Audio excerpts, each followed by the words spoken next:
Bonsoir à tous et bienvenue dans Week-end Info.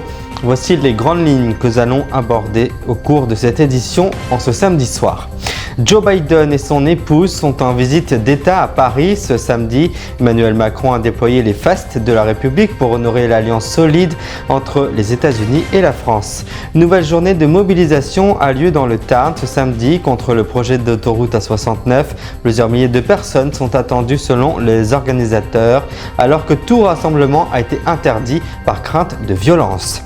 En marge des commémorations du débarquement, un vétéran américain centenaire a épousé sa dulcinée ce samedi à 40 ans, les Marais dans la Manche. Et puis nous partirons en Ukraine. Les États-Unis qui apportent leur aide donnent du matériel qui a déjà servi. Il n'est donc pas toujours en bon état, difficile à réparer et à entretenir. Un défi de taille de plus pour l'armée ukrainienne alors que le temps presse. Voilà donc pour les grandes lignes de l'actualité en ce samedi 8 juin 2024.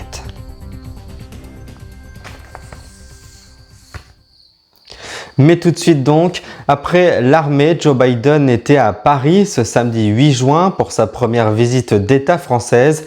Les deux présidents et leurs épouses se sont d'abord rendus à l'Arc de Triomphe pour une cérémonie de bienvenue.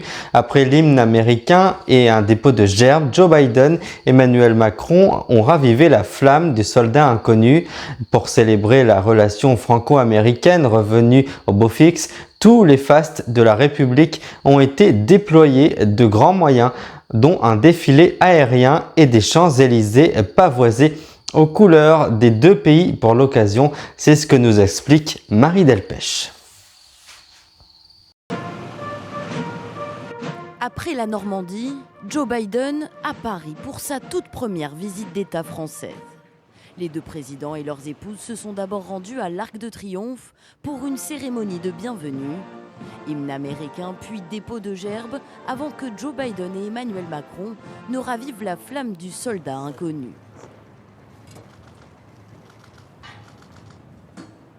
Pour célébrer cette relation revenue au beau fixe, tous les fastes de la République sont déployés.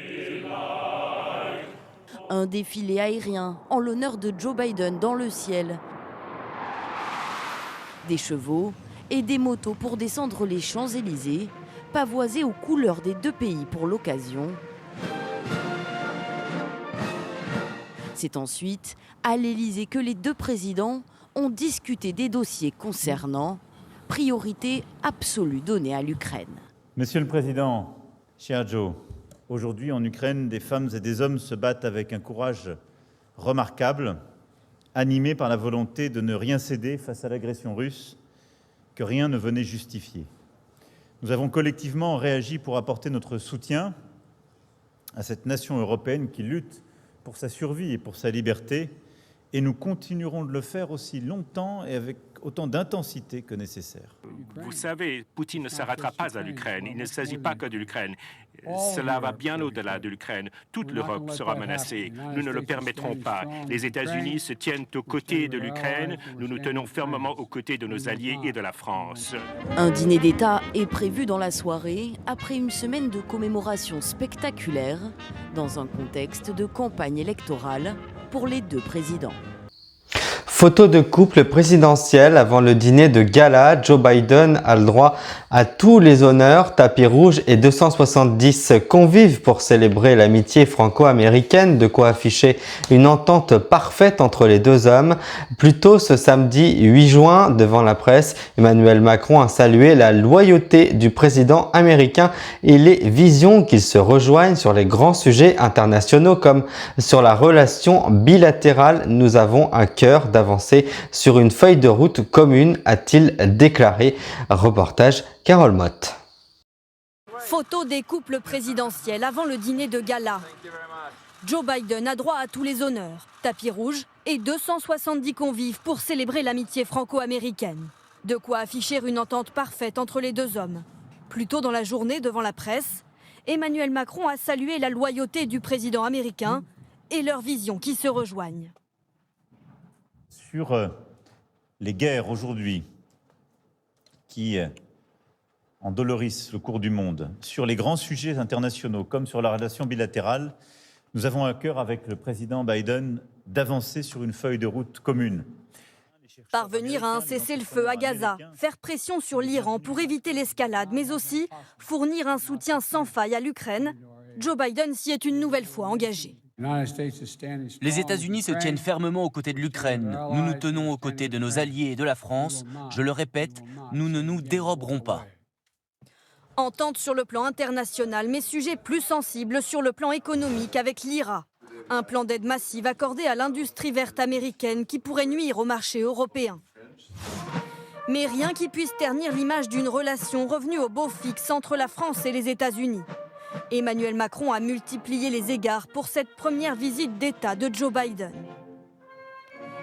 Cérémonie et défilé militaire à l'Arc de Triomphe, ravivage de la flamme et défilé aérien dans le ciel de Paris. Une complicité affichée par le chef de l'État qui entend bien continuer à jouer un rôle majeur sur la scène internationale. Ils étaient plus de 2000 dans la matinée de ce samedi 8 juin. Les militants continuent de se rassembler dans le Tarn depuis hier, vendredi, sur un terrain privé situé près du tracé de l'autoroute A69. La manifestation interdite par Gérald Darmanin a été maintenue par les opposants. Ça fait des mois qu'on l'attend et des mois qu'on prépare à une énorme répression. Ce qu'on tient à dénoncer, c'est qu'on n'est pas du côté de la violence, confie Gingembre, le collectif La Voix est libre. Marie Lassaga. Plus de 2000 ce matin. Les militants continuent à se rassembler depuis hier sur ce terrain privé, tout près du tracé de l'autoroute A69. Une manifestation va démarrer en ce début d'après-midi. Elle a été interdite par Gérald Darmanin, maintenue par les opposants.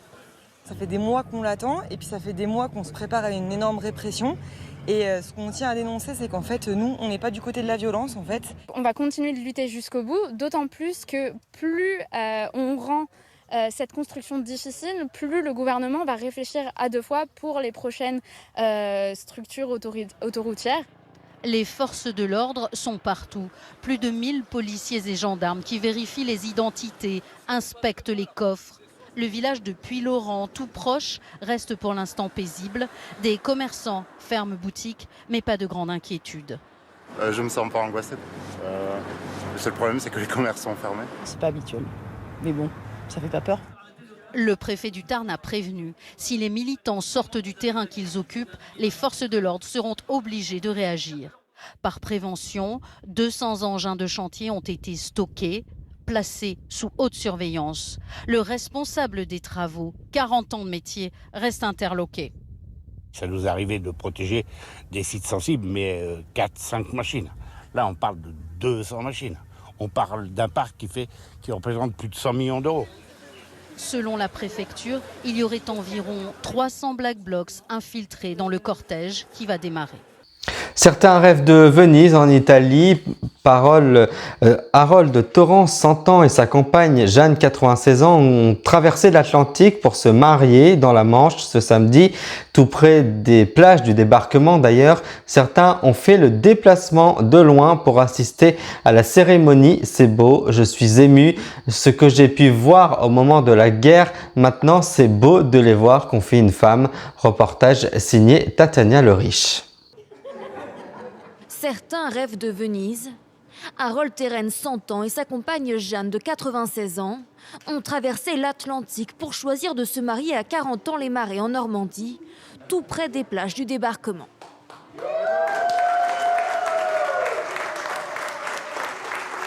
Certains ont fait le déplacement de loin pour pouvoir assister à la cérémonie. Enfin, je trouve ça tellement beau, tellement à cet âge-là de se marier, Enfin, ils ont vécu tellement de choses tellement tristes qu'aujourd'hui ils vont vivre un moment heureux et symbolique pour eux. C'est beau. C'est beau, mais bon. Qu'est-ce qui vous émeut de tout ce que j'ai pu voir au moment de la guerre. Donc, maintenant, c'est beau de les voir revenir dans nos terres. Harold Terrence était opérateur radio de l'US Air Force pendant le débarquement du 6 juin 1944. Il s'est ensuite porté volontaire pour transporter de Normandie à l'Angleterre les prisonniers allemands et troupes alliées libérées. Il y a 5 ans, l'ancien combattant recevait la Légion d'honneur des mains du président Emmanuel Macron. Son mariage en Normandie, organisé 2 jours après les commémorations du débarquement, est un symbole fort pour l'ancien vétéran. C'était si triste il y a 80 ans ici et je suis encore tout ému. Je suis un gars très émotif et je suis presque au bord des larmes en ce moment. Mais tout est si beau ici en Normandie, c'est tellement paisible. J'aimerais que le monde entier soit en paix et j'espère que notre histoire d'amour inspirera de nombreuses personnes dans le monde qui souffrent aujourd'hui, comme en Ukraine et à Gaza.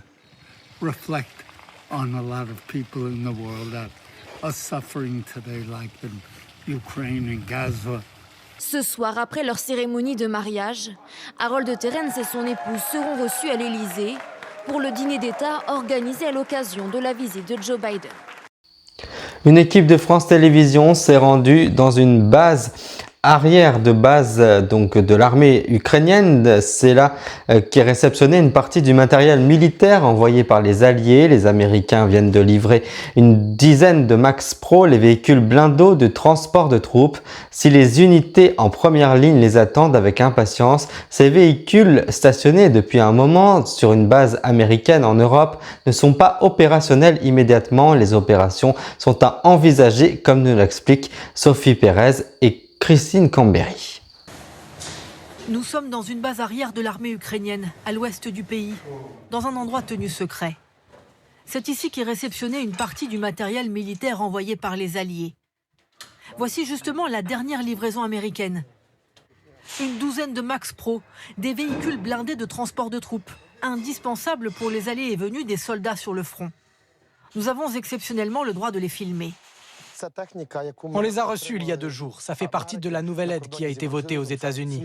On est allé les chercher à la frontière.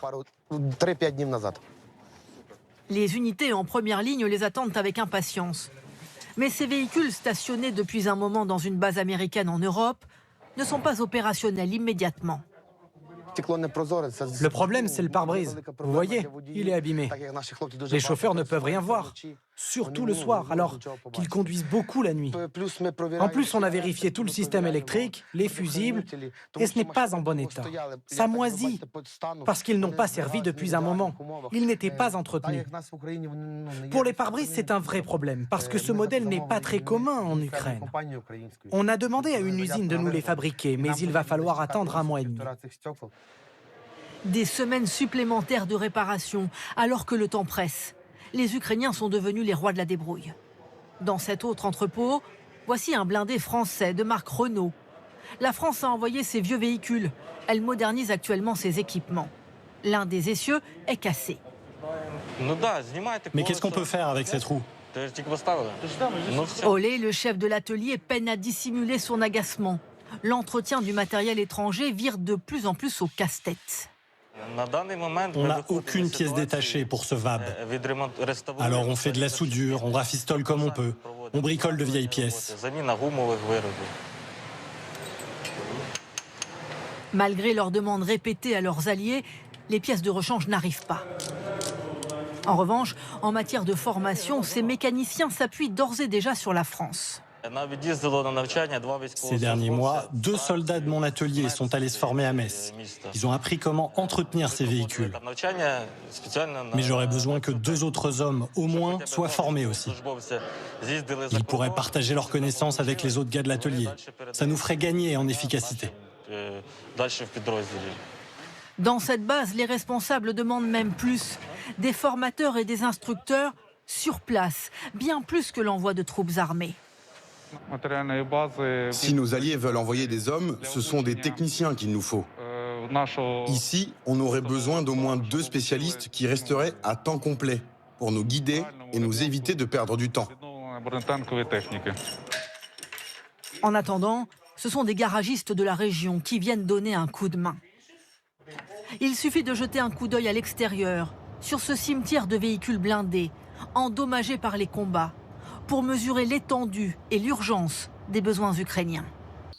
À Moscou, en Russie, Laurent Vinatier arrive menotté au tribunal hier, donc vendredi 7 juin. Le juge doit décider de son éventuel placement en détention après sa garde à vue. Le Français de 47 ans garde le silence. L'homme a été arrêté jeudi dans un restaurant de la capitale lors d'une interpellation filmée par la justice russe. Officiellement, il lui est reproché de ne pas s'être enregistré comme agent étranger, une contrainte administrative imposée aux ONG et financée par la Russie. Anne Poncinet, la correspondante de France Télévisions Moscou, nous livre plus d'explications sur la fameuse arrestation de Laurent Vinatier. Laurent Vinatier arrive main menottée au tribunal, visage qui veut rester impassible. Les juges doivent décider de son éventuel placement en détention après sa garde à vue. Le Français de 47 ans garde le silence. Est-ce qu'on peut vous poser des questions ? Il a été arrêté hier dans ce restaurant de Moscou. Une interpellation filmée par la justice russe. Officiellement, il lui est reproché de ne pas s'être enregistré comme agent étranger. Une contrainte administrative imposée aux ONG financées par l'étranger en Russie. Laurent Vinatier travaille pour une organisation suisse de médiation internationale. Voici comment il expliquait sa mission entre la Russie et l'Ukraine en 2022.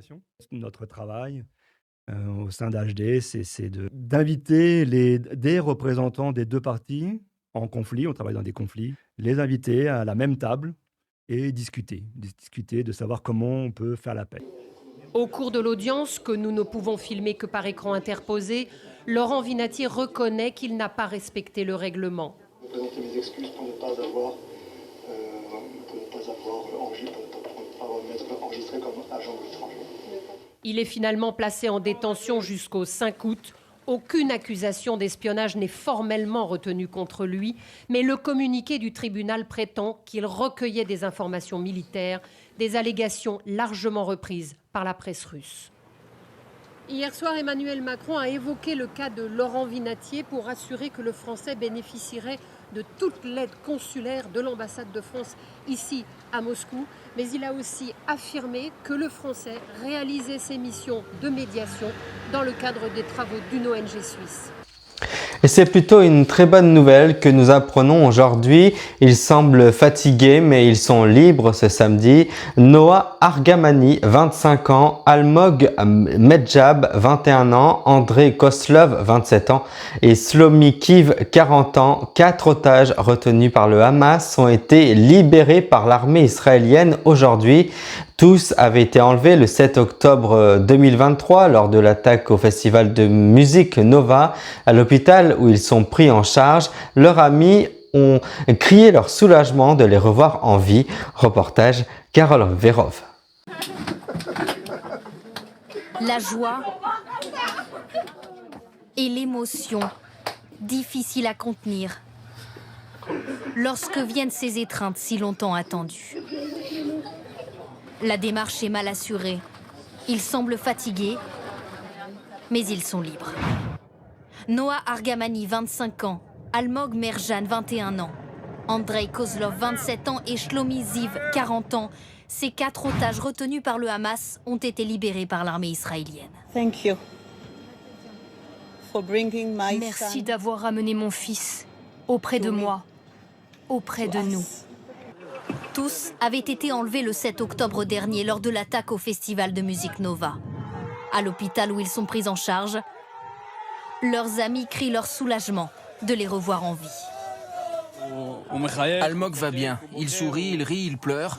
Il libère toutes les émotions qu'il a contenues pendant 240 jours en captivité.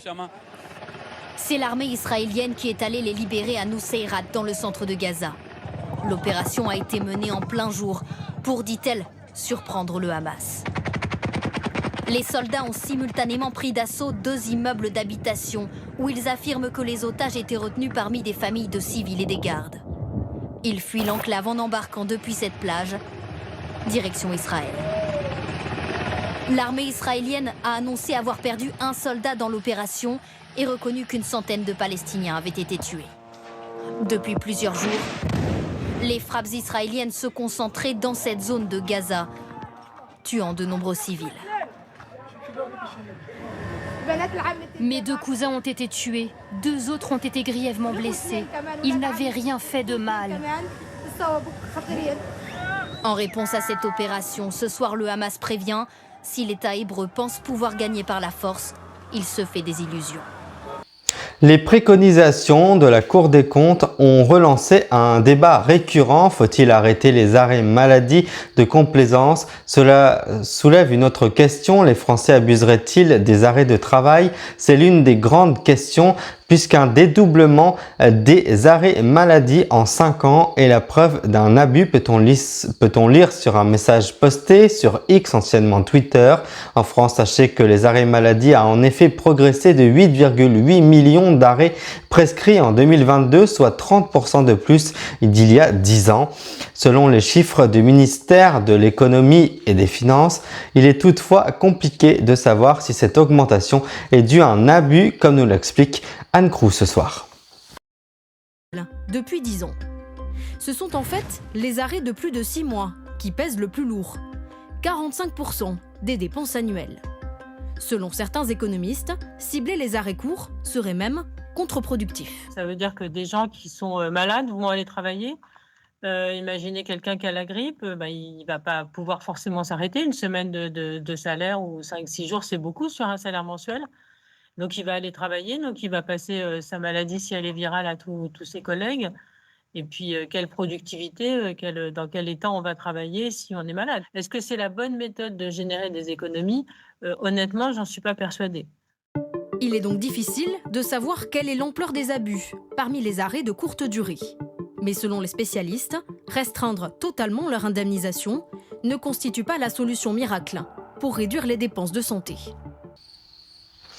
Les Caraïbes colombiennes sont connues pour leur haute turquoise et les massifs coralliens. Avec le réchauffement climatique, l'existence de cette réserve naturelle est un danger. Ce petit paradis, les descendants du peuple autochtone Zenu de son nom entendent bien le protéger. Les meilleurs plongeurs vont descendre à plusieurs mètres de profondeur pour vérifier ce qu'ils ont déjà constaté. Les coraux protégés reprennent vie dans des structures façonnées par la main de l'homme.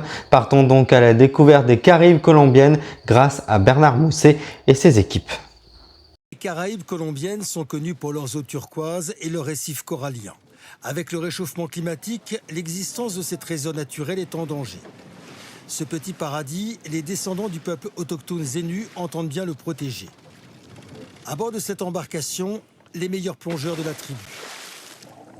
Ils vont descendre à plusieurs mètres de profondeur pour vérifier ce qu'ils ont déjà constaté. À l'intérieur de ces étranges sculptures, des coraux en pleine croissance. Protégés, ils reprennent ainsi vie dans ces refuges façonnés par la main de l'homme et colonisent lentement leur nouvel environnement.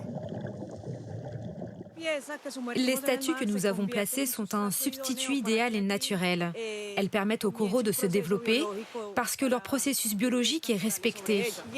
Grâce à ces sculptures, les larves de coraux ne sont pas attaquées, permettant ainsi la reproduction. Autour du récif, les plongeurs de l'île ont déjà immergé 25 statues. Mais avant de protéger le corail, ils l'exploitaient à des fins commerciales et touristiques, un passé désormais révolu. Nous, les autochtones, on mésestimait la valeur de notre terre, comme celle de la mer. On avait par exemple l'habitude de prendre et de détruire le corail. Pourquoi? Parce que nous n'avions tout simplement pas conscience de cela. Alors, pour ne pas avoir de remords, ils veulent désormais en faire davantage. C'est dans ces marécages qu'ils trouvent la matière à leur invention. De la boue. Mélangée à du sable, on obtient de l'argile. Une matière indispensable à ces potiers pour fabriquer les statues immergées, mais aussi ces petites figurines de style précolombien. Celles-ci seront vendues pour gagner un peu d'argent et proposer aux touristes autre chose que la plongée. C'est leur art et la découverte de leurs racines qu'ils veulent mettre aujourd'hui en avant. Je suis en train de fabriquer ce que l'on appelle une idole cycladique. Mes arrière-grands-parents en créaient déjà. En faisant des fouilles, on a retrouvé des pièces. Et cela nous a inspirés dans notre travail. Éloigner l'homme des récifs coralliens pour que la nature reprenne ses droits. Les plongeurs de l'île Fuerte ne manquent pas d'idées pour sauvegarder cet écosystème unique. Et avant de refermer ce journal, je vous en rappelle l'une des principales informations de cette édition. 4 otages israéliens détenus dans la bande de Gaza ont été libérés ce samedi lors d'une opération spéciale à Nuseirat. Noah Argamini, 26 ans, Almod Medjab, 22 ans, André Koslov, 27 ans et Shlomi Kiv, 41 ans, qui avait été, je vous le rappelle, enlevé par le Hamas lors du festival de musique Nova le 7 octobre dernier selon l'armée. Ainsi s'achève cette édition. Merci de votre fidélité et de l'avoir suivi. Nous nous retrouvons demain pour de nouvelles informations pour l'actualité évidemment. Je vous souhaite une très belle soirée. À demain et merci.